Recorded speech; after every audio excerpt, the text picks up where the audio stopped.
A paz do Senhor, meus queridos, boa noite, né? Que o Senhor possa nos abençoar nessa noite com a sua palavra e possa falar cada um de nós, né? Vamos orar, queridos. Ó Pai, Deus bendito, damos graças, Senhor, da tua presença aqui, ó Deus, em cada momento desse culto de adoração ao teu santo nome, Senhor. Ao versículo 7, uma introdução sobre o chamado do apóstolo Paulo. Falamos dele ser servo, dele pertencer ao Senhor Jesus Cristo. Hoje eu queria falar um pouquinho sobre essa ligação que nós temos ao sermos servos, ao estarmos no corpo de Cristo. Essa ligação que nos une, essa ligação que faz com que nós tenhamos uma união e um contato, como se pertencêssemos, ou pertencemos na realidade a um só corpo. E como pertencemos a um só corpo, né, nós estamos ligados eternamente um ao outro em Cristo Jesus. Diz assim a palavra do Senhor. Vou ler aqui com vocês, fica mais fácil. Antes de tudo, sou grato ao meu Deus, mediante Jesus Cristo, por todos vocês, porque em todo mundo está sendo anunciado a fé que vocês têm.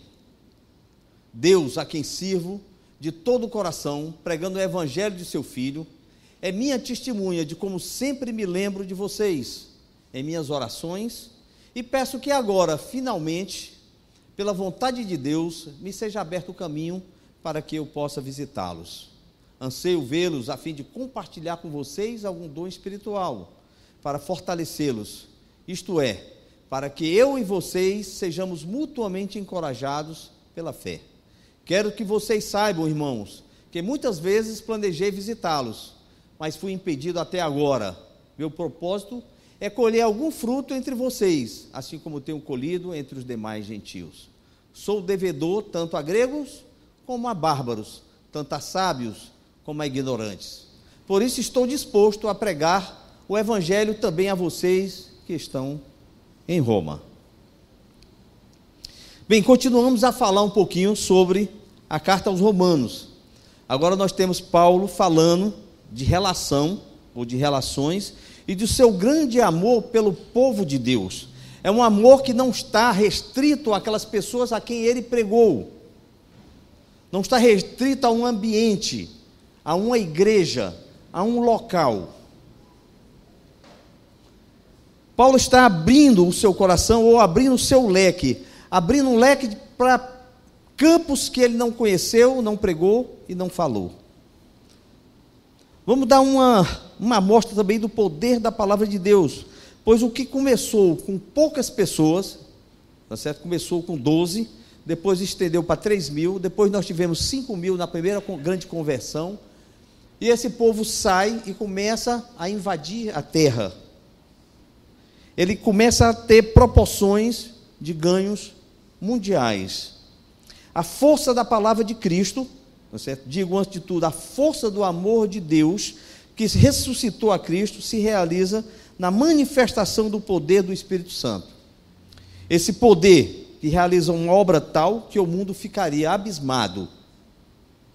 O mundo se curvaria a Cristo.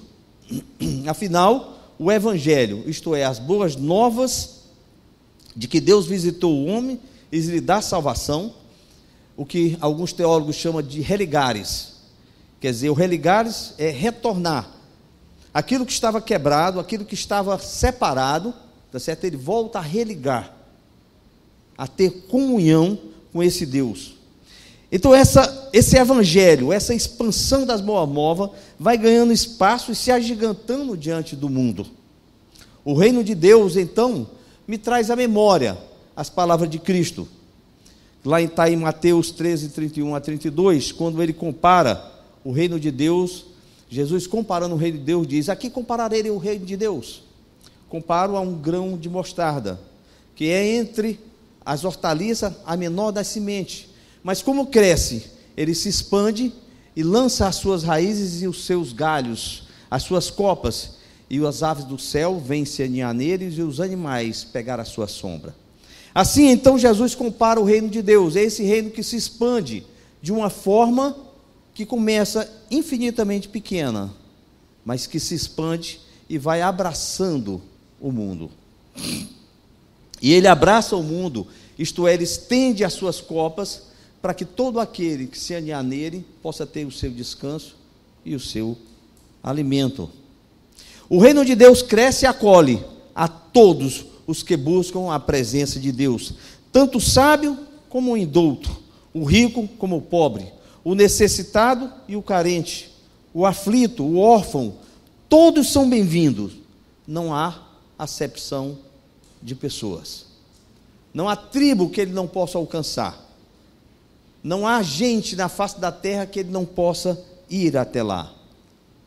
O Espírito de Deus visita todos aqueles que abrem o seu coração a ele. É uma visão importante quando olhamos para a expansão do reino de Deus. É que ninguém também tem primazia. Quando olhamos essa expansão maravilhosa do reino de Deus, que Paulo vai colocar nesse momento, nós vemos que ninguém tem a primazia de sua expansão. Não sou eu que prego e que o reino de Deus vai se expandir. Não é Paulo, não é João, não é Lucas. Essa primazia não pertence a nenhum de nós. E Roma vai me dar um exemplo bem claro disso. A igreja de Roma é um exemplo e um incentivo para cada um de nós. Porque Roma não foi evangelizada por nenhum dos apóstolos. Nós não vemos grandes pregadores em Roma. Paulo, quando vai falar em Roma, a igreja já deveria existir há uns 20 anos, no mínimo. O reino de Deus não é de primazia, não é de ninguém. É uma obra única e unilateral de Deus. É Ele que vai, Ele que envia, Ele que faz. Ele faz, Ele envia, Ele salva, Ele dá a sua graça. Sempre é Deus. O reino já tinha chegado em Roma, quando Paulo escreve essa carta. E ela chegou sem o auxílio de Pedro, Paulo ou João. Chegou em Roma porque Deus levou essa palavra até lá. Ninguém tem mérito. A Jesus seja dado, então, todo o mérito da palavra chegar a Roma. Não tem heróis ou super-homens. Mas o que nós vemos em Roma, e que Paulo escreve para eles, são pessoas comuns, os simples, os humildes, os mansos, o que tem fome e sede de justiça. Estes são aqueles em que Deus realiza os seus milagres, ao se dispor a levar a boa nova. É essa então a situação de Roma. Roma foi evangelizada por pessoas simples, sem poder, mas que tinham uma característica: todas elas eram cheias do Espírito Santo. Pessoas que amavam o Senhor e que tinham compromisso com o reino de Deus. Os estudiosos da palavra de Deus dizem que provavelmente os romanos foram evangelizados, tá certo? A partir daquele momento em que tem a descida do Espírito Santo no Pentecoste, no capítulo 2 de Atos, e Pedro vai e faz aquele discurso e se converte centenas ou milhares de pessoas. E essas pessoas que estavam lá em Roma, que tinham ido para lá para visitar, era um momento especial, o Pentecoste, tá certo? Essas pessoas que tinham ido ao templo, é a peregrinação anual dos judeus, eles se deslocam para as suas cidades, levando o evangelho da graça. São essas pessoas que ninguém conhece, são anônimas. Elas vão e espalham o evangelho. Levam o evangelho da graça pela graça de Deus. Então o que nós temos em Roma é uma igreja que foi evangelizada pelos pequeninos, pelos insignificantes, pelos aqueles que estão incógnitos, pelos aqueles que nós poderíamos dizer são os ninguém. Eu diria, são iguais a nós, são pessoas semelhantes a nós, pessoas que têm esse evangelho no coração e que amam o Senhor Jesus Cristo. Então o primeiro ponto que eu queria abordar com vocês é que Deus não é limitado por homens ou situações. Deus não se limita ou não se deixa limitar por homens ou situações. Nada pode limitar a graça e o amor de Deus. Primeiramente dou graça, no versículo 8, primeiramente dou graça ao meu Deus por Jesus Cristo, acerca de todos vós, porque em todo o mundo é anunciado a vossa fé. Porque Deus, a quem sirvo em meu espírito no evangelho do seu Filho, é minha testemunha de como incessantemente faço menção de vós em todas as minhas orações, suplicando que em algum tempo, pela vontade de Deus, se me ofereça boa ocasião de visitar-vos. Paulo, antes de tudo, como era seu costume, dá graças por Jesus Cristo pelos romanos. Essa colocação é bem interessante, porque Paulo não agradece a Deus porque os romanos foram lá, porque os romanos são servos. Não, ele agradece a Deus por Deus ter ido lá em Roma realizar a sua salvação. Olha como é que ele diz: primeiramente dou graça ao meu Deus por Jesus Cristo acerca de vós, porque em todo mundo é anunciada a vossa fé. Eu agradeço a Deus por Jesus Cristo, porque Ele, Jesus, faz a obra no meio de vós. Paulo reconhece nesse aspecto também que a igreja de Roma não foi evangelizada por ele, e não depende dele para fazer absolutamente nada. Mas tudo vem de Deus, sendo Ele o autor de todas as coisas, e que tudo pertence a esse Senhor. Como já falei um pouquinho na introdução, Paulo, ao se referir à igreja de Roma, se coloca como alguém que a conhece de ouvir falar. Eu ouvi falar de Roma. Eu ouvi pessoas que vieram de Roma e me contaram como era a igreja lá. Ele não a conhecia pessoalmente. Na nossa percepção, parece que o apóstolo Paulo, o grande missionário que desbravou o mundo pregando o evangelho, é uma ideia interessante. Nós normalmente trazemos essa imagem de Paulo, né? Paulo saiu pelo mundo pregando o evangelho e o mundo todo se converteu. Mas na realidade, quando nós fazemos uma leitura da história de Paulo, quando nós fazemos uma leitura da Bíblia, nós vamos ver, tá certo? Que a história vai nos mostrar que Paulo ficou muito restrito a uma área só, a área entre o Oriente Médio e a Ásia. Ele vai alcançar, tá certo? Ele começa o seu ministério praticamente de Antioquia, indo até no máximo a Macedônia, na sua segunda viagem, que é a viagem mais longa que ele faz. Ele fica restrito a esse ponto, ele não sai dessa região. Ele só vai sair já no final da vida, quando ele é preso e levado prisioneiro para Roma. Ele só conhece Roma como prisioneiro, não como um homem livre. Então Paulo, na realidade, quando a gente vê a história, vê a situação de onde ele pregou, nós vemos que ele ficou restrito a uma região. É grande a região? É, mas é uma região pequena em relação ao resto do mundo conhecido da época. Então nós temos que puxar Paulo, tá certo?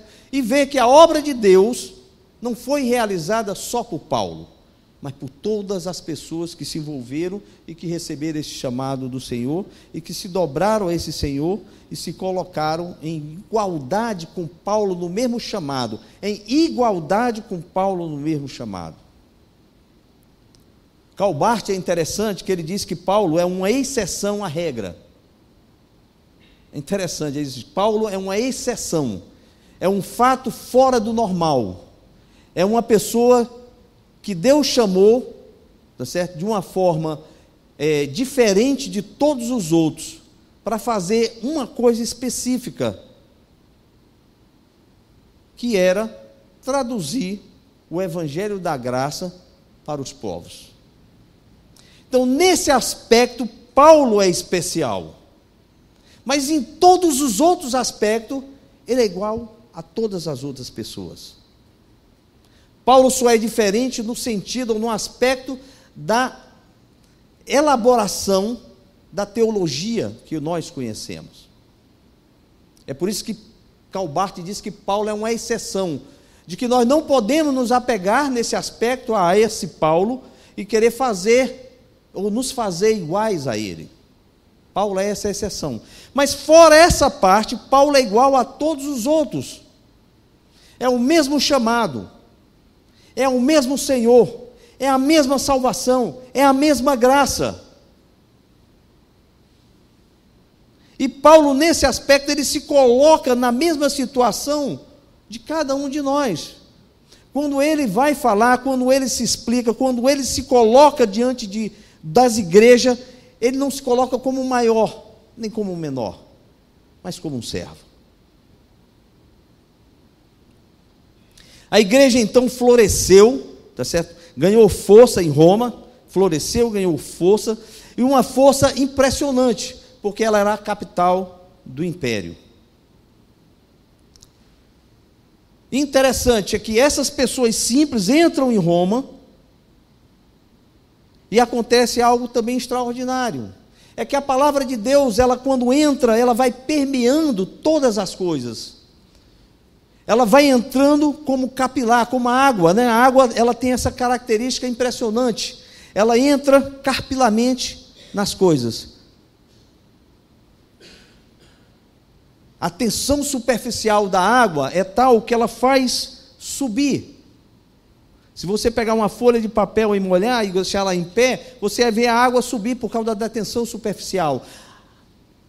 O Evangelho, nós podemos fazer um pouco dessa comparação. O Evangelho, quando entra em um local, ele vai permeando, e a pressão capilar dele faz com que ele vá se ramificando em todos os cantos. E aí, quando nós olhamos, quando Paulo vai falar e mandar lembrança ao pessoal de Roma, ele vai falar de pessoas doutas, pessoas cultas, pessoas pobres e pessoas ricas. O evangelho da graça que chega com os simples, atinge também os poderosos. Essa é a beleza do evangelho, ele não se resguarda, ele não se limita a absolutamente nada, ele não respeita crenças, ele não respeita tribos, ele não respeita riqueza nem classes sociais. Quando ele entra, ele vai transformando as pessoas, transformando as vidas, para se tornarem semelhantes àquele que os chama, que é o Senhor Jesus Cristo. Então, o que é que nós podemos chegar? A conclusão de que Deus não se fixa em pessoas para executar os seus planos. Ele usa a quem quer, onde quer. A grande maioria dos teólogos chegam à conclusão de que o Evangelho chegou a Roma através das pessoas simples, sem poder, mas, como eu falei antes, cheia do Espírito Santo. Quando olhamos sobre essa perspectiva, é para nos encher também de alegria. Quando nós percebemos essa realidade, isso tem que nos trazer paz e alegria. Pois podemos ver que Deus não faz acepção de pessoas, Ele chama cada um de nós para levar o Evangelho da graça a todos os lugares, por onde passamos, por onde vivemos, ou para onde nós formos. Este é o chamado de Deus para cada um de nós. Somos todos chamados e somos todos enviados. Podemos tirar dessa acepção, ou dessa falta de acepção, como podemos ver nas palavras de 1 Coríntios 1:26, que somos todos os fracos, sem sabedorias humanas, sem riqueza, os que somos chamados para o Evangelho. Não são muitos poderosos, não são muitos ricos, não são muitos os que têm conhecimentos profundos, mas são muitos aqueles que são simples, que são chamados para falar do Evangelho. Outro ponto importante que o apóstolo Paulo vem a nos ensinar é que não pertencemos à nossa igreja, ou à nossa cidade, ou aos nossos pais, ou país. Paulo, quando se coloca como intercessor pela igreja de Roma, que ele não conhecia, que não tinha pregado as boas novas naquela capital do império, ele universaliza, isto é, Paulo vem a nos dizer que somos o corpo de Cristo, e onde estiver um servo, por menor que seja, temos a obrigação de orarmos por eles, pois nos pertencemos mutuamente. Paulo, quando olha, ele sai do campo missionário dele, aquele campo que estava restrito ali na Ásia e no Oriente Médio, que ele olha para Roma e diz: incessantemente tenho orado por vós, em todas as minhas orações. Ele vai quebrar as relações de pertencimento. Eu sou da minha igreja, eu sou dessa, eu sou daquela, como se Cristo tivesse restrito ao local onde você se converteu ou ao local onde você se filiou. Paulo quebra isso. Ele vai fazer com que o Evangelho rompa todas essas barreiras. Nós ficamos onde nós estamos por responsabilidade, por amor ao Evangelho.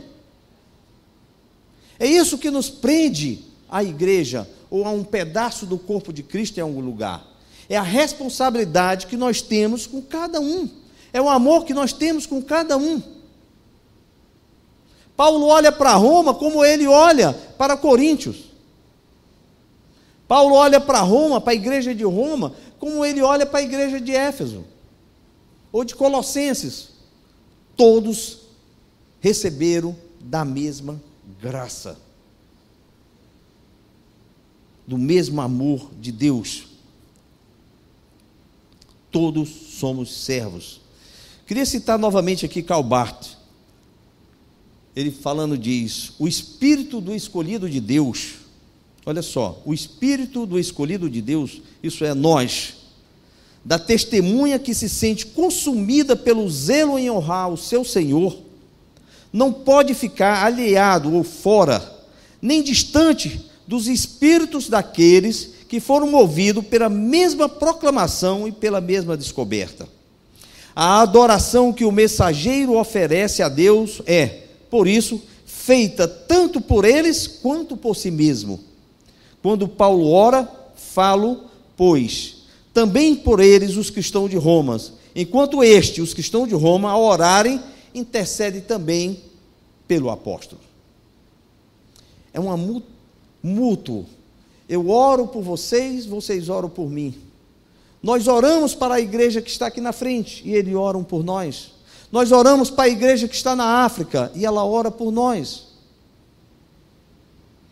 Tem sempre que existir esse contexto da oração, porque nós somos responsáveis um pelo outro, independente de onde está o corpo de Cristo. Não interessa se é um só que está lá na África ou no local outro qualquer na Ásia. É a igreja de Cristo. E eu oro por eles e eles oram por mim mutuamente. Assim eu gostaria de fazer uma pergunta e vou dar também a resposta. Qual a nossa única esperança na vida e na morte? Qual a nossa única esperança na vida e na morte? A resposta é que não somos de nós mesmos, mas pertencemos de corpo e alma, na vida e na morte, a Deus e ao nosso Salvador, Jesus Cristo. Isso aqui basicamente é uma citação de Romanos 14, do versículo 7 ao 8, quando ele diz: porque nenhum de nós vive para si, e nenhum morre para si. Porque se vivemos, para o Senhor vivemos. Se morremos, para o Senhor morremos. De sorte que, ou vivamos, ou morramos, somos do Senhor. Todos nós pertencemos ao nosso Deus. Então a nossa única esperança na vida e na morte é o nosso pertencimento a Cristo. Paulo tem então um anseio de encontrar o povo de Deus. Isso que é belo e maravilhoso. Nós devemos olhar para o irmão que está longe e desejar visitá-lo, conhecê-lo, levar um pouco da graça e do amor de Cristo. No versículo 11 e 12, Paulo nos escrevendo, diz: eu anseio por ver-vos, porquanto eu gostaria de repartir convosco algo da misericórdia do Espírito para vosso fortalecimento, ou melhor, para que no meio de vós, pela fé, gozemos o consolo comum que encontraremos em nós mutuamente. O consolo que eu encontrarei em vós e vós em mim. Uma pergunta então podemos fazer: quando estamos juntos em oração? Eu pergunto a vocês, quando nós estamos juntos em oração, o poder de Deus vem de mim para vocês ou de vocês para mim?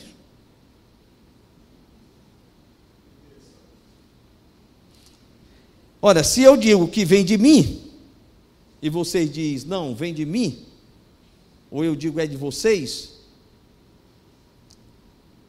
na realidade é um erro, porque o poder não vem de mim, nem de vocês. O poder, ele vem do Senhor Deus Todo-Poderoso. Ele sempre vem de Deus. Nunca de mim, nunca de vocês, nunca de nós. O poder sempre vai se manifestar de Deus para nós. Então, quando nós oramos juntos, nós abrimos a porta para que o Espírito Santo possa se manifestar através das nossas vidas, um abençoando o outro mutuamente. Eu abençoo e vocês abençoam. Você abençoa o que está do seu lado e o que está do seu lado abençoa a você. É uma entrega mútua, comum, conjunta. Paulo, então, quando ele anseia ir a Roma, e ele está dizendo que ora pelos romanos, ele diz: eu quero estar junto com vocês, eu quero participar com vocês, gozar da mesma fé, do mesmo amor, do mesmo sentimentos. É mútuo. Enquanto eu dou, eu recebo de vocês. Enquanto vocês recebem de mim, vocês dão para mim. Não temos poder ou autoridade para fazer nada, pois tudo que vem do outro, neste caso, sempre vem de Deus, que se manifesta através da presença do Espírito Santo. Se não temos nada, somos convocados a olhar um para o outro e buscar, na comunhão da semelhança, do chamado, na semelhança do nosso chamado. Porque o que nos traz a comunhão é o chamado que nos une, que nos fazem iguais. É o mesmo chamado.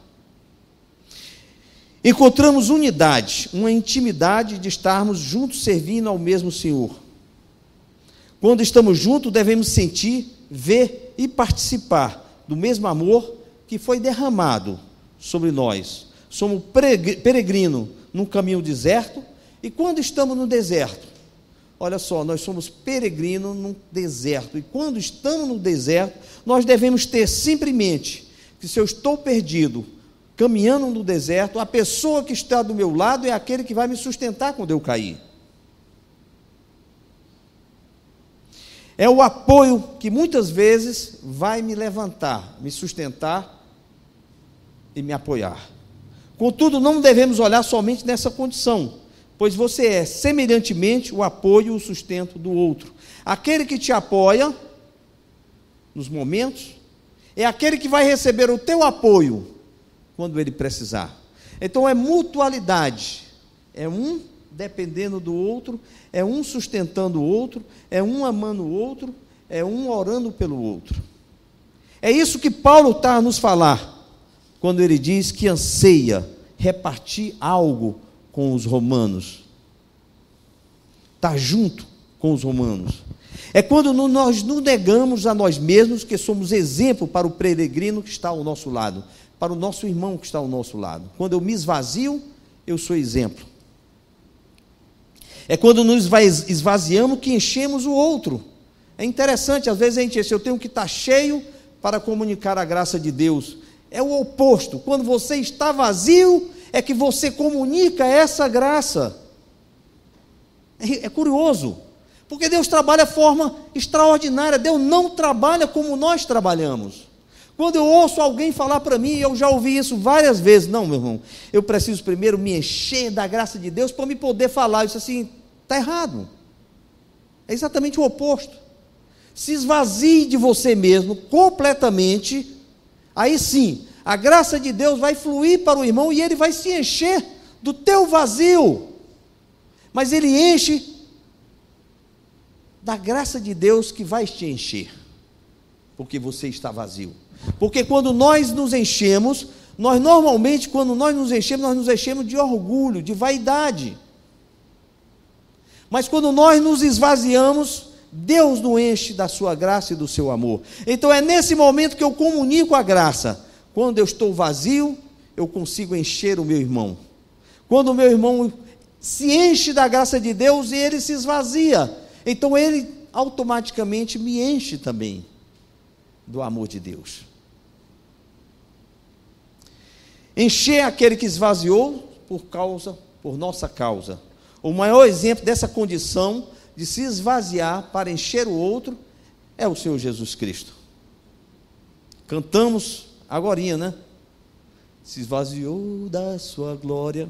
A voz não ajuda, mas a palavra ajuda, né? Se esvaziou da sua glória. Então é esse se esvaziar da glória de Deus. Vou entrar no coral, tá? Vou encher da graça, esse esvaziar de Cristo é que nos enche do amor de Deus.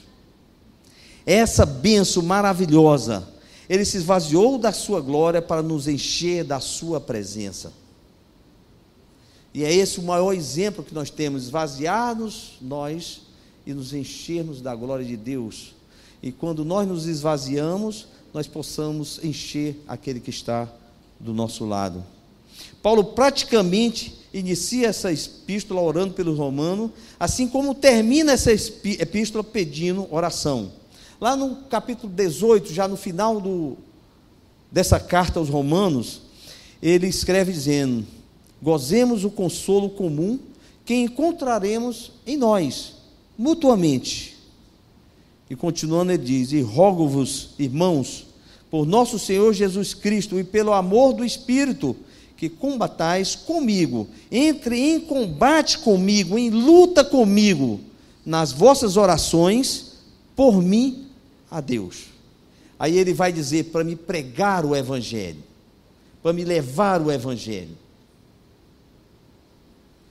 Combatam comigo para que eu seja cheio da glória de Deus, para me levar o Evangelho. Porque essa é a maior graça e a maior bênção que qualquer homem ou mulher na face da terra tem. É a graça de Deus para comunicar o Evangelho. Interessante, uma colocação que faz um teólogo, me falhou agora a memória, o nome dele, mas ele diz uma coisa interessante. Ele fala que não existe, quando você prega o Evangelho, não existe ninguém que seja qualitativamente melhor do que o outro. Quando alguém é alcançado pelo Evangelho, pela tua palavra, qualitativamente não existe nenhuma glória maior de um para o outro. Todos são iguais, qualitativamente todos nós somos iguais quando manifestamos a graça de Deus e a palavra de Deus vai e alcança outro. O que existe é quantitativamente, existe essa diferença, mas qualitativamente não. Em qualidade não existe o bom e o ruim, o melhor ou o pior. Paulo não é qualitativamente melhor do que qualquer um de nós que pregamos a palavra de Deus e existe salvação naquela palavra. Paulo nos ganha na quantidade. Ele alcançou mais gente. Então, quando nós pregamos a palavra de Deus, nós temos consciência, a certeza, a convicção de que o amor de Deus não é maior nele do que em mim. E a graça de Deus se manifesta, não é melhor nele do que em mim. A graça é a mesma, o poder é o mesmo. Nesse aspecto, todos nós estamos em igualdade de condições, ou como diria, em pé de igualdade. A manifestação da graça de Deus é única. Não existe mais graça ou menos graças. Então, nós podemos dizer que Paulo nos deixa uma grande lição através do reconhecimento de que nada pode ser sem a graça divina. Assim podemos afirmar que a presunção humana, ainda que muito piedosamente fundamentada, não alcança o beneplácito de Deus. Antes, é uma forma de idolatria que impede a participação na graça e da graça divina. Eu vou ler de novo essa frase, que eu acho ela muito interessante. A presunção humana de que eu sou melhor, ou de que eu falo melhor, de que a graça de Deus vai se manifestar em mim melhor. A presunção humana, ainda que muito piedosamente fundamentada, não alcança o beneplácito de Deus. Antes, é uma forma de idolatria que impede a participação na graça e da graça divina. Todos somos iguais. Continuando no versículo 13, Paulo vai dizer: deveis, porém, saber, irmãos, que já muitas vezes tencionei chegar até vós, para que também entre vós, como entre os demais gentios, eu produza frutos. Mas até aqui fui impedido de fazê-lo. Então Paulo vai colocar um desejo bem antigo que ele tinha de visitar Roma. É um desejo humano, apesar dele falar do desejo de levar a palavra de Deus. Paulo era romano, mas nunca tinha visitado Roma. Ele tinha cidadania romana, mas nunca tinha ido ver o império, a capital do império, do que tanta gente se orgulhava de ter, e outros tantos pagavam fortunas para ter. Tá certo? E Paulo vai falar isso, muitos pagam fortuna para ter, e eu tenho, porque eu nasci com a cidadania. Mas Paulo nunca tinha ido lá. E ele deseja ir em Roma, tá certo? Para chegar lá e, se pudesse, produzir frutos. Paulo coloca esse desejo de visitar, de gerar fruto. Nesse caso, ele está falando de pregar o evangelho da salvação. O que me sobressai aqui é o desejo ardente, que muitas vezes, tá certo, eu sinto, apesar de não fazer. Tá certo? É do sentimento que deveria também existir em cada um de nós, que amamos o povo de Deus, em qualquer lugar em que estiverem. Quer dizer, é ter essa responsabilidade, é ter esse sentimento de responsabilidade, de que aonde estiver o povo de Deus, você pode agir em favor deles, seja financeiramente, seja através das orações, seja como for, ou indo pregar o evangelho. Esse desejo, esse amor que nós devemos ter por todo o povo de Deus, e que Paulo sobressai dessa maneira maravilhosa.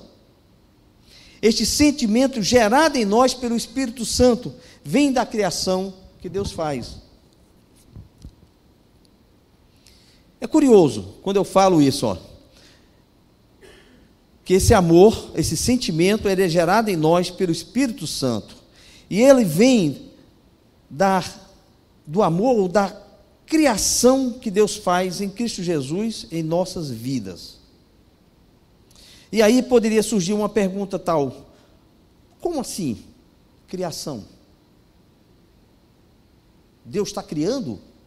Deus continua criando?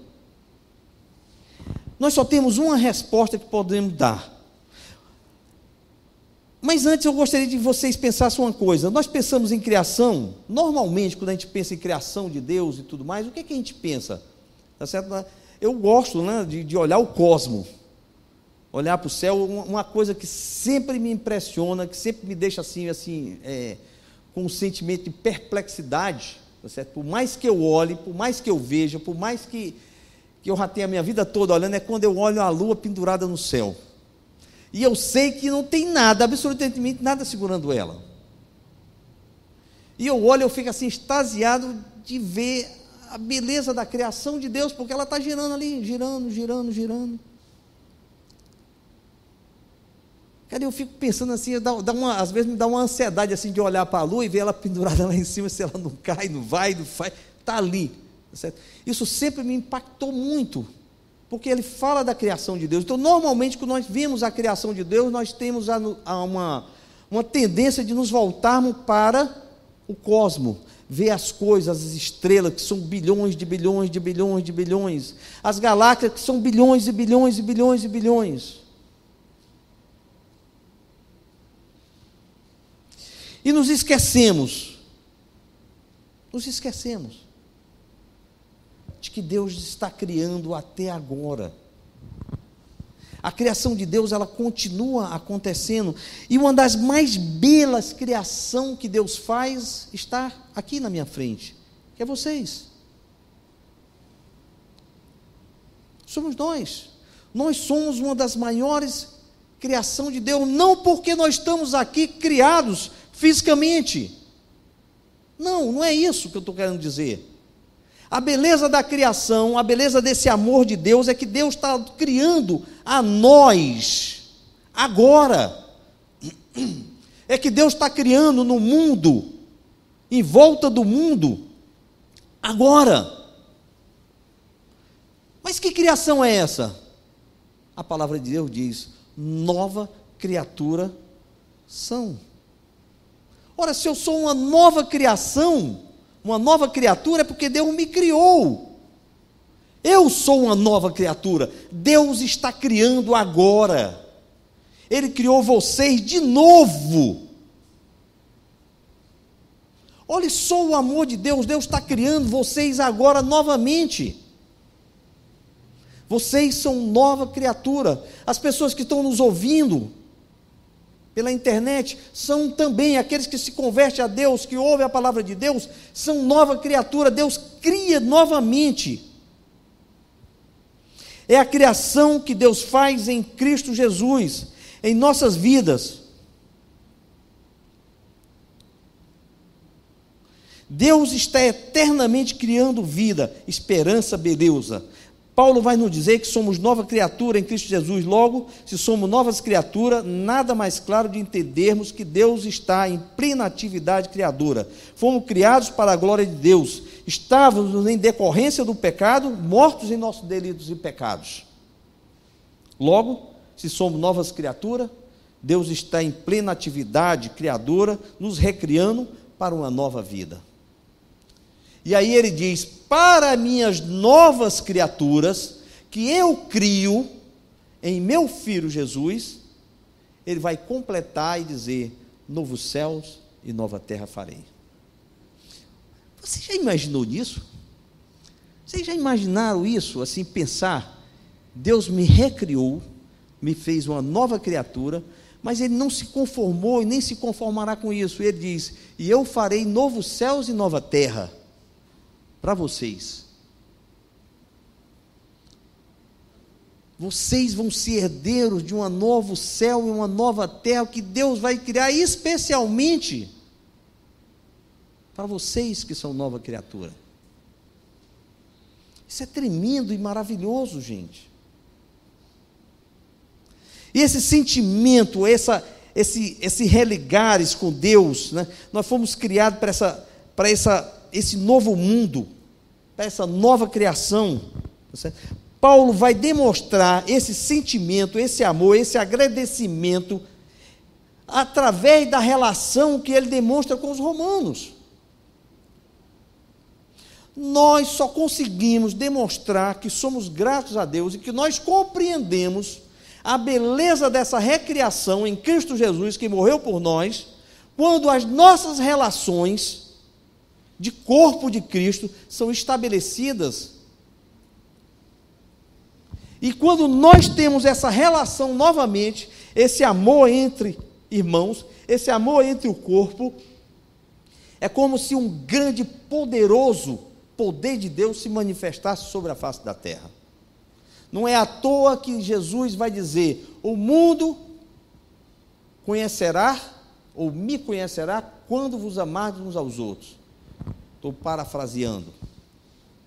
O mundo vos conhecerá, ou me conhecerá a mim, Jesus Cristo, quando vocês se amarem uns aos outros. É esse poder da unidade do corpo de Cristo que faz o mundo mudar, e é por esse amor e por causa desse amor de Cristo que nos uniu, que Deus diz: farei novos céus e nova terra. É esse desejo de estar junto, de participar da ceia, trabalhar com o mesmo objetivo, que deveria nos unir, de forma que nós possamos declarar juntos, assim como o Paulo vai declarar em Efésios 4:4, há um só corpo, um só Espírito, como também foste chamado em uma só esperança da vossa vocação, um só Senhor, uma só fé, um só batismo, um só Deus e Pai de todos, o qual é sobre todos e por todos e em todos vós. É esse amor de Deus, da unidade, que Paulo tanto fala. E aí Paulo, no final da nossa passagem, que no versículo 14 e 15, Paulo vai dizer uma dívida de gratidão. Eu mesmo sou devedor a gregos e bárbaros, sábios e ignorantes. Por isso, o meu grande desejo é anunciar o evangelho da salvação também a vós em Roma. Sou devedor tanto a grego como a bárbaro, tanto a sábios como a ignorante. Por isso estou disposto a pregar o evangelho também a vocês que estão em Roma. É interessante essa questão que Paulo coloca, que é devedor a gregos e bárbaros. Essa passagem, ela sempre traz à nossa mente, à minha mente, a de vocês, que a imagem que nós formamos normalmente é que, por algum motivo, Paulo, em algum local que ele esteve, que tinha os bárbaros, tá certo? Ou sábios ou ignorantes, ele estava lá e ele precisou de ajuda e as pessoas o ajudaram. Então ele diz: eu sou agradecido a bárbaros, tá certo? A ignorantes, a gregos, romanos, tudo mais. Mas eu queria falar um pouquinho, trazer uma nova perspectiva, um pouquinho diferente. Imagine que Paulo não esteja agradecendo pela ajuda que teve,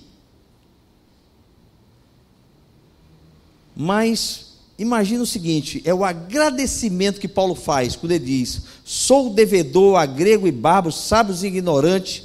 Mas veja no aspecto de que eu sou devedor, eu agradeço a essas pessoas, não porque elas me ajudaram, mas porque elas permitiram que eu pregasse o evangelho de Cristo.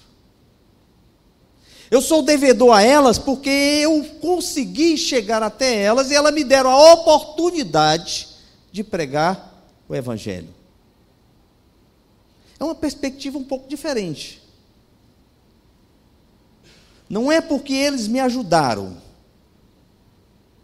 Eu devo a eles a oportunidade que eles me deram de eu pregar o evangelho. Isso abre um outro leque, ou uma outra perspectiva de vida. É quando nós podemos olhar para as oportunidades que nos são dadas de falarmos o evangelho. É quando alguém que nós não conhecemos, e que nós falamos do evangelho, ela se abre para ouvir.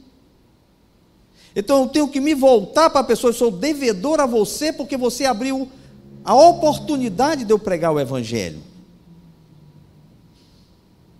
É quando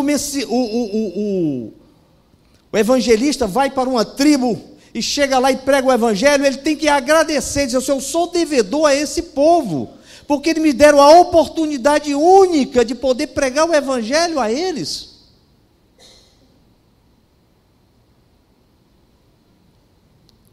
É uma nova perspectiva, é uma nova visão.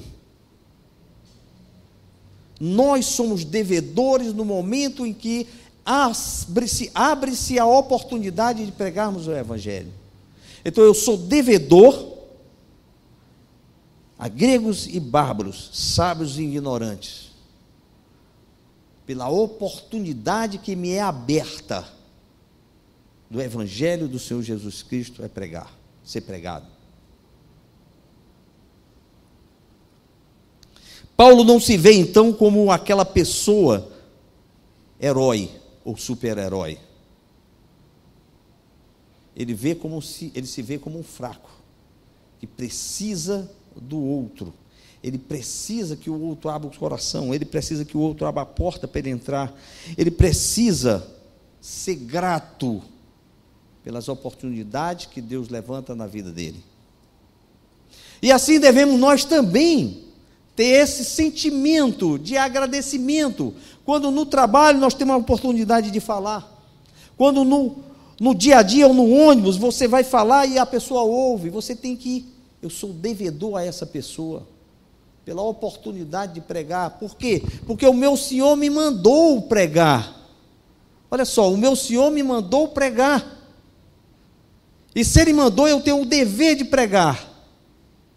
E se a pessoa ouve, eu digo, obrigado, eu sou devedor a você, porque eu consegui cumprir a minha ordenança do meu Senhor, ao você me permitir. Então Paulo faz uma outra relação, e essa relação abre nova perspectiva para as nossas vidas, para o nosso caminhar. É uma dívida de gratidão. Eu sou devedor a gregos, bárbaros, sábios e ignorantes. Pregar o Evangelho de Cristo é um privilégio, e é isso que Paulo está transmitindo para nós. E ele passa a vida toda dele só falando disso. Se você pegar todos os textos de Paulo, ele vai sempre levar para esse lado do agradecimento. É sempre a oportunidade, é sempre um momento de falar de Cristo. É como ele diz, se eu não falar, eu estou morto. Eu me sinto compelido, eu me sinto empurrado, eu me sinto com meu coração aberto e como fogo que me queima. Se eu parar, eu morro. Esse sentimento que tem que existir em nós, porque Deus nos chama para isso. Então, que nós possamos também ser devedores a gregos e bárbaros, a sábios e ignorantes. Pregar a palavra de Deus é uma oportunidade única. A comunhão que Paulo nos chama a ter é única na face da terra. Nós somos um só povo, uma unidade perfeita, ou deveríamos ser. E que assim Deus possa nos caminhar e nos ensinar, e nos mostrar para isso que Ele nos chamou.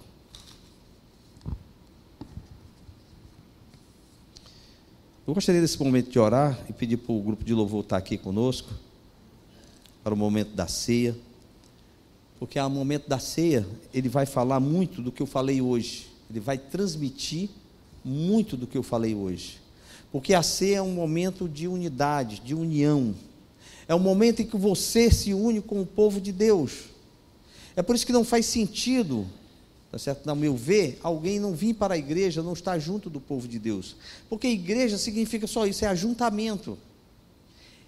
Igreja, do grego, vem de eclésia. Eclésia nada mais era do que o ajuntamento das pessoas para discutir os assuntos relacionados à cidade, ou no nosso caso específico, a palavra de Deus.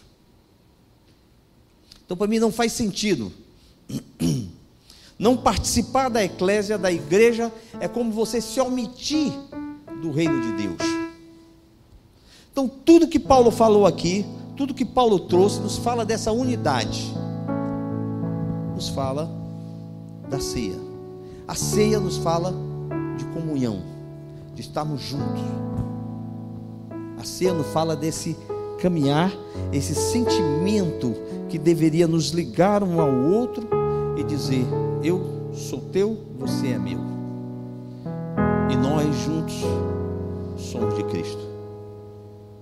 É assim que a ceia tem que ser tomada, é olhar para o lado e ver um irmão, é pensar lá na África, ou lá na China, nos irmãos que estão passando por dificuldade, lutas, alguns morrendo, por causa do Evangelho, e você ter esse sentimento de amor por ele.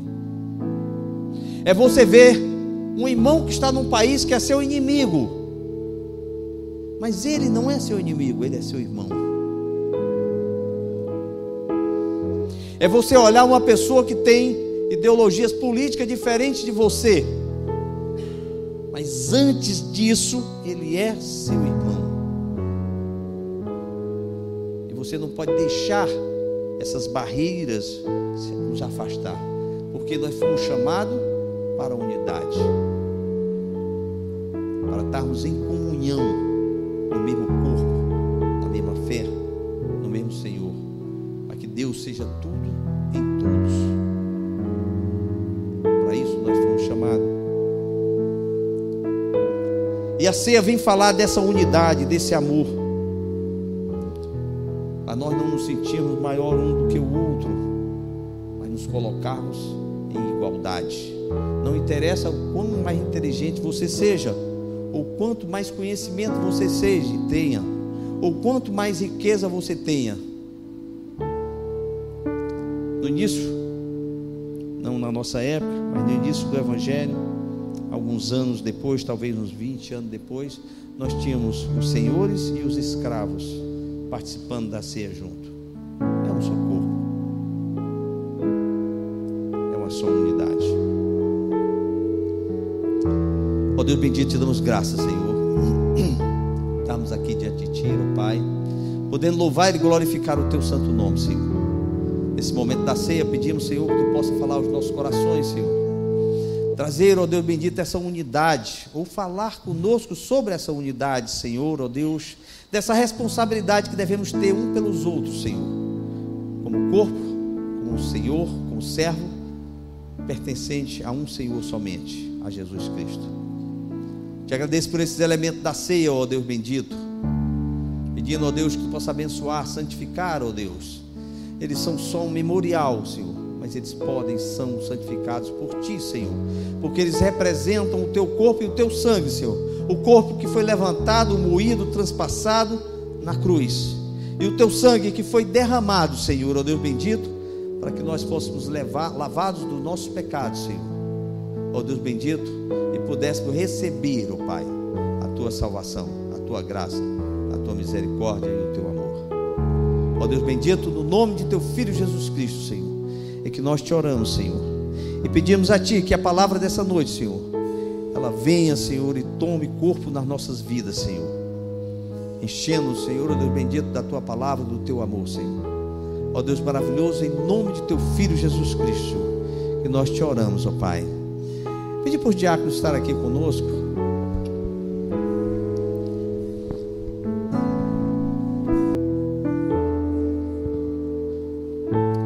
Todos se serviram. Se estiver faltando alguém, levante a mão.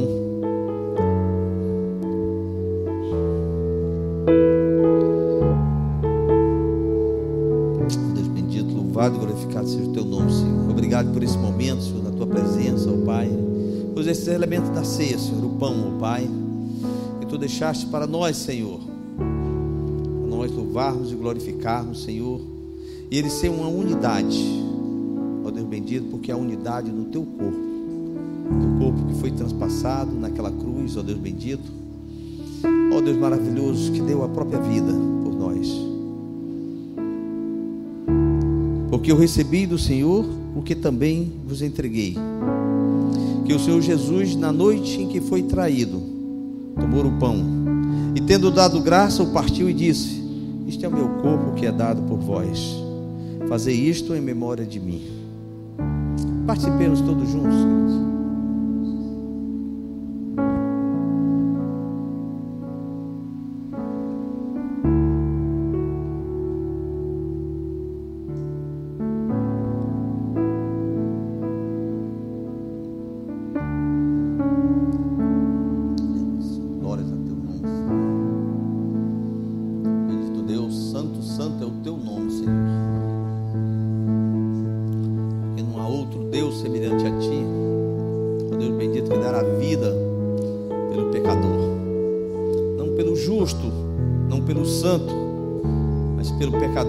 Senhor Deus bendito,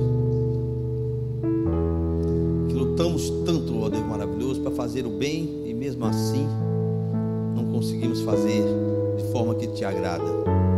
Mas pela tua graça e pela tua misericórdia, Deus bendito, nós realizamos a tua obra segundo a tua bondade. Ó Deus bendito, por esse elemento, Senhor, que nos une e que nos faz um em teu Filho Jesus Cristo. Amém. Por semelhante modo, depois de haver ceado, tomou também um cálice, dizendo: este cálice é a nova aliança no meu sangue. Fazer isso todas as vezes que eu beberdes em memória de mim. Porque todas as vezes que comerdes do pão e beberdes o cálice, anunciai a morte do Senhor até que Ele venha. Maranata, ora vem, Senhor Jesus. Participemos todos juntos.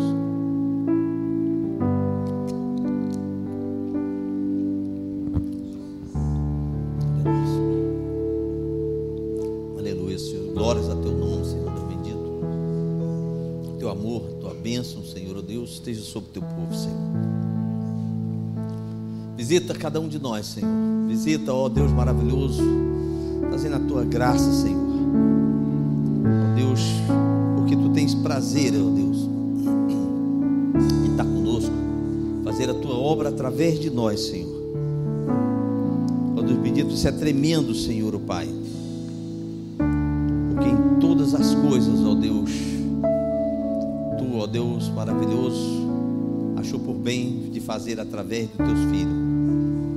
E através de nós, Senhor, manifestar essa graça maravilhosa. Ó Deus bendito, no nome de teu Filho Jesus Cristo, que nós te agradecemos, ó Pai. Em nome de Jesus, amém.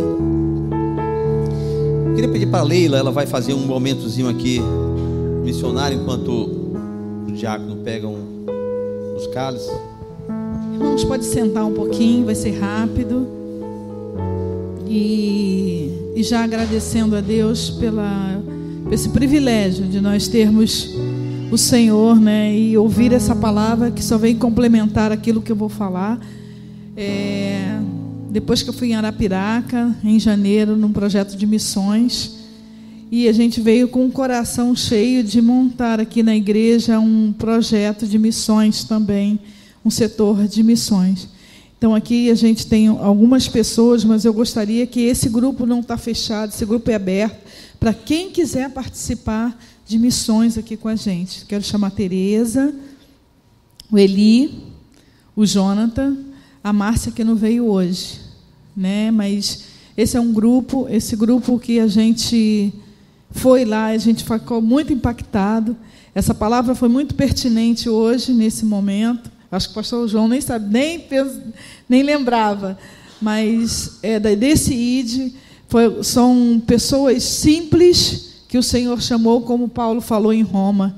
Então, que nós sejamos essas pessoas também, falar com o povo, falar com o vizinho, com o parente, seja quem for, no seu trabalho, onde quer que você esteja, fala desse evangelho poderoso, esse evangelho que transforma.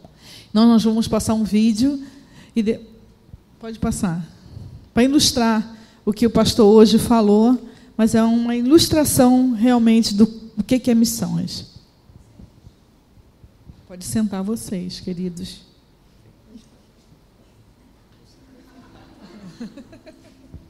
No princípio, Deus criou o homem à sua própria imagem.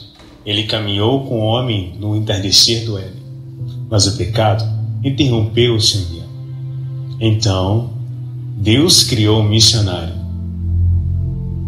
Deus disse: eu preciso de alguém disposto a dizer não ao status quo, não ao sonho da riqueza, a deixar suas famílias para voar para terras distantes e aprender um idioma que nunca ouviram, a andar em ônibus lotados, nas costas de camelos, alguém que durma em qualquer lugar, coma qualquer coisa, suporte o calor e lute contra o frio, com um sorriso em seu rosto, só para levar o evangelho a um povo que não é o dele. Então, Deus criou um missionário. Deus disse: porque a seara é grande e eu preciso de alguém pronto a semear a semente, a arar a terra, regar a semente e colher a colheita que está madura. alguém para ir e treinar, para multiplicar as colheitas e responder ao chamado e pagar o preço. Então, Deus criou um missionário. Deus disse: eu preciso de alguém que seja um servo radical de todos, assumindo o trabalho mais baixo, lavando pés de pobres, cuidando dos doentes, limpando suas feridas. Eu preciso que alguém vá visitar os prisioneiros, que cuide da viúva e do órfão, que sente na poeira como uma criança e lhes conte que elas são amadas. Então, Deus criou um missionário. Deus disse que ele precisava que alguém que acreditasse que os cegos podem ver, os pés mancos podem andar, que os mortos podem viver novamente. Alguém que orasse por longas horas e intercedesse através da noite com gemidos inexprimíveis e súplicas para que uma alma possa ser salva. Deus disse: eu preciso de alguém honesto, corajoso, cheio de graça, misericordioso e compaixão, livre do medo e passividade, caminhando em verdade e identidade. Alguém ardendo com amor e cheio da verdade. Alguém que radicalmente reflita a glória de Deus. Então, Deus criou o missionário. Deus disse: eu preciso de alguém que dirá sim antes de serem perguntados. Alguém que iria a ilhas distantes, a desertos remotos, cidades do interior, nações fechadas, vizinhos próximos e universidades prestigiadas, para alcançar o inalcançável, que escalaria qualquer montanha e superasse qualquer obstáculo, porque como eles irão crer nele se nunca ouviram a seu respeito? Como ouvirão a não ser que alguém pregue? E como pregarão a não ser que sejam enviados? Então, Deus fez um missionário. Eis-me aqui, envia-me a mim. E agora a gente vai passar a continuidade também. O que aconteceu lá em Arapiraca? Nós evangelizamos, mas deram prosseguimento daquilo que nós também semeamos. Então aí está o grupo de crianças lá no sertão, e teve mais de 40 crianças sendo assistidas, 20 crianças vão até a igreja. Então nós temos ali a filha do pastor, essa de black, o garotinho, que é o filho também do pastor Antônio, da irmã Adriana. Eles tocam, eles que fazem o louvor lá na igreja. E aí está a irmã Adriana de Costa contando história lá. Então, como disse hoje, uns vão, outros oram, outros contribuem. E nós estamos assim, fazendo com que essa igreja tenha essa visão. Deus fez o missionário, e nós somos os missionários do Senhor. Não foi só Paulo, somos nós. Então, eu quero pedir aos irmãos que continuem orando, pela Seara, pelo nosso país, pela nossa igreja, e que contribuam. Nós vamos ter lá atrás um canto missionário, vai ter uma caixa, para quem quiser contribuir com missões. Depois a gente vai passar todo um relatório, a gente tem uma programação do ano inteiro já, e no próximo dia 18, nós vamos ter um culto de missões aqui. Vai vir um pastor de missões, que vai no campo também missionário para pegar. Então, eu gostaria que vocês também fossem convidados, que vocês viessem, não só domingo que vem, que vai ser o culto das mulheres, no outro vai ser o culto de missões. Então, vocês estão convidados. Traga uma pessoa não crente para ouvir. Seja um missionário no dia 18, no dia 11, no dia 18, mas seja todos os dias. Mas pedimos aos irmãos que venham e tragam um visitante. Deus abençoe a todos. Amém. Isso é importante que a Leila falou, que Deus criou o missionário, Deus criou a nós, tá? Então, todos nós somos missionários no momento que nós levamos a palavra de Deus. A palavra de Deus de missões não é só subir em altos montes, como ali apareceu, ou ir só por desertos. Missionário é todo aquele que prega a palavra de Deus. E nós somos chamados para missões, seja de uma forma, seja de outra. Nós estejamos engajados, certo? Tendo esse compromisso com o corpo de Deus. Encerrando agora o nosso culto, né? Vamos louvar, glorificar, vamos ficar de em pé, vamos orar encerrando o culto. Agradecer a Deus por esse momento, pela essa oportunidade que Deus nos dá de podermos estar juntos, louvando e glorificando o nome do Senhor. Ó Pai Santo, justo e verdadeiro Deus, te damos louvores a Ti, Senhor, porque Tu és, Senhor, o motivo, a origem de todas as coisas e de estarmos aqui louvando e glorificando o Teu santo nome, Senhor. Porque foi através do Teu Espírito Santo, Senhor, foi através do Teu Filho Jesus Cristo, ó Deus, que nos alcançou e nos trouxe a esse local, Senhor, para estarmos aqui, ó Deus, em comunhão, louvando e glorificando o Teu santo nome, bendizendo, ó Deus maravilhoso, a Ti, que é digno de toda honra, de todo louvor, Senhor, porque só Tu, Senhor, ó Deus bendito, é um Deus trino, tremendo e maravilhoso, Senhor, e que Senhor, toda a criação resplandece, Senhor Deus bendito, e mostra, Senhor, e revela a Tua presença em cada local, em cada mínimos detalhes, Senhor, da beleza da Tua criação, Senhor. E, Senhor Deus bendito, obrigado, porque Tu estás a nos recriar em novas criaturas que somos, Senhor, e Tu nos fomos chamados, Senhor, para essa obra. Ó Deus bendito, te agradecemos por tudo, em nome de Teu Filho Jesus Cristo. Agora, ó Pai, ó Deus bendito, que o amor santo de Deus, a graça de nosso Senhor Jesus Cristo e a comunhão, as consolações do Espírito Santo esteja com todo o povo de Deus. Que o povo de Deus diga amém. Amém. Tenha uma boa semana hoje, ou essa semana que começa hoje, né? Só possa abençoar cada um de nós. Amém.